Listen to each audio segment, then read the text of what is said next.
Welcome to my channel. ఈ రోజు నేను చాలా సింపుల్ గా చేసే క్యారెట్ రైస్ అండి. క్యారెట్ తోటి చాలా సూపర్ గా చేస్తాను. ఇది బాక్స్ లో కట్లా మనకి ఈజీగా అయిపోతుంది. టేస్ట్ కూడా చాలా బాగుంటుంది. కర్రీస్ అయితే మనకి రైస్ లో అబ్జర్వ్ అయిపోతూ ఉంటుంది కదా, ఆఫ్టర్నూన్ వరకు టేస్ట్ అనేది కొంచెం అంత బాగుండదు. అలాంటి టైంలో మనం ఇలాంటి రెసిపీస్ చేస్తే సింపుల్ గా రైస్, క్యారెట్ రైస్ లాంటిది టేస్ట్ ఉంటుంది. చాలా సింపుల్ రెసిపీ అండి. స్టార్ట్ చేద్దాం రండి. ఫస్ట్ స్టవ్ ఆన్ చేసుకొని ప్యాన్ పెట్టుకుందాం. ఇది ఐరన్ అండి, ఐరన్ కలర్. తర్వాత మా బాబుకి చేస్తున్నా కాబట్టి నేను గీ వేస్తున్నాను. చూడండి, గీ వేసాను.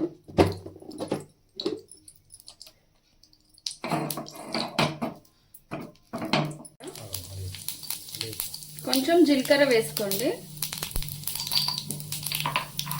తర్వాత కొంచెం ఇంగు వేసుకోండి. అంతే, మనం తురిమి పెట్టుకున్న క్యారెట్ అన్నమాట. చూడండి, ఇలా తురిమి పెట్టుకోవాలి. ఈజీగా మనకి మిక్స్ అయిపోతుంది, ప్లస్ ఈజీగా మనకు కుక్ అయిపోతుంది అనమాట. రైస్లోకి కలవడానికి కానీ కుక్ అవ్వడానికి కానీ ఇలా తురుముకుంటే సరిపోతుంది. ఇది మనకి 100% ఉడకాల్సిన అవసరం లేదండి. మనకి ఒక 70% అట్లా ఉడికితే సరిపోతుంది. క్యారెట్ మనం పచ్చిదే తింటాం కదా, కాబట్టి రా క్యారెట్ తిన్నట్టే మనం దీన్ని రెసిపీ కంప్లీట్గా ఉడకకపోయినా కూడా టేస్ట్ అయితే చాలా బాగుంటుంది. ఓకేనా, నేను ఇది హాఫ్ కుక్కే చేస్తాను. ఇలా మనం మంచిగా నెయ్యిలో మిక్స్ చేసేసుకుంటే లైట్గా ఉడుకుతుందండి. చాలు. పిల్లలకి మనం ఈ విధంగా సింపుల్గా చేసేయచ్చు.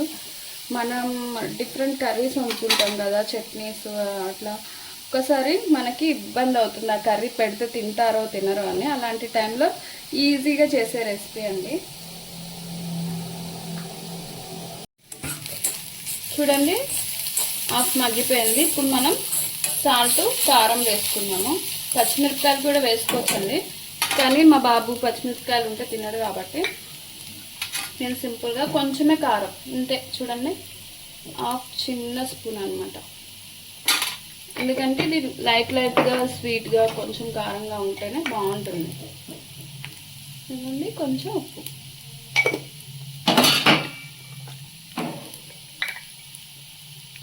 కొంచెమే పసుపు. ఇది ఆయిల్ ఉన్న దగ్గర వేసేస్తున్నా.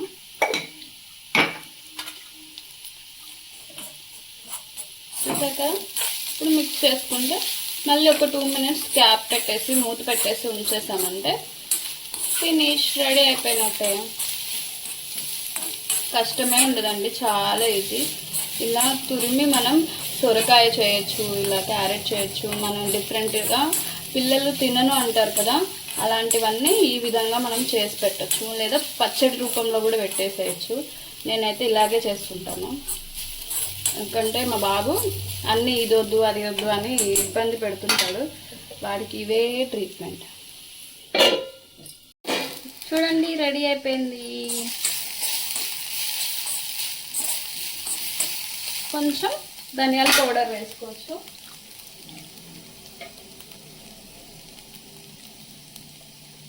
కొంచెమే వేసానండి, చాలు.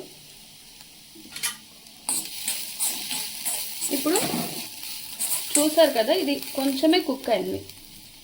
చాలు మనకి క్యారెట్. ఎందుకంటే కంప్లీట్గా స్మాష్ అయిపోతే బాగుండదు అనమాట టేస్ట్.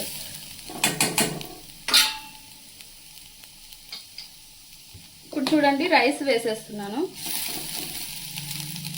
గ్యాస్ ఆఫ్ చేసేసుకోండి.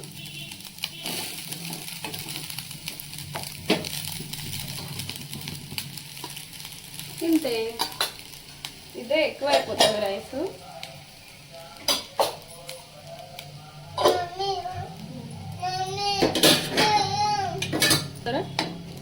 ఇది రైస్ నేను మిక్స్ చేసాడు.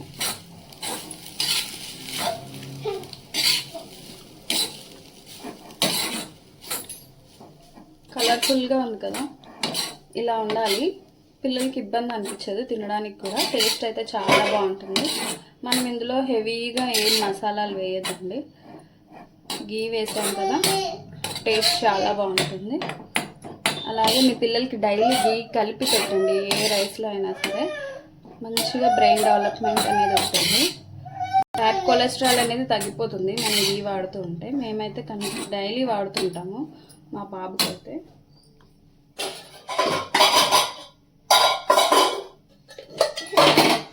చూడండి లంచ్ బాక్స్లోకి వేసేస్తున్నాం. ఇంకా అయిపోయింది కదా. ఇంకా లంచ్ బాక్స్ పెడుతున్నా అని మా వాడు ఏడుస్తున్నాడు స్కూల్కి వెళ్ళనని.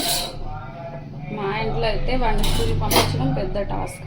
చూసారు కదా, కొత్తిమీర ఉంటే వేయచ్చు, లేదు కాబట్టి వేయలేదు. ఓకేనా, స్పూన్ ఇదిగోండి వాడికి బాక్స్కి సరిపోయేంత స్పూన్ అంతే.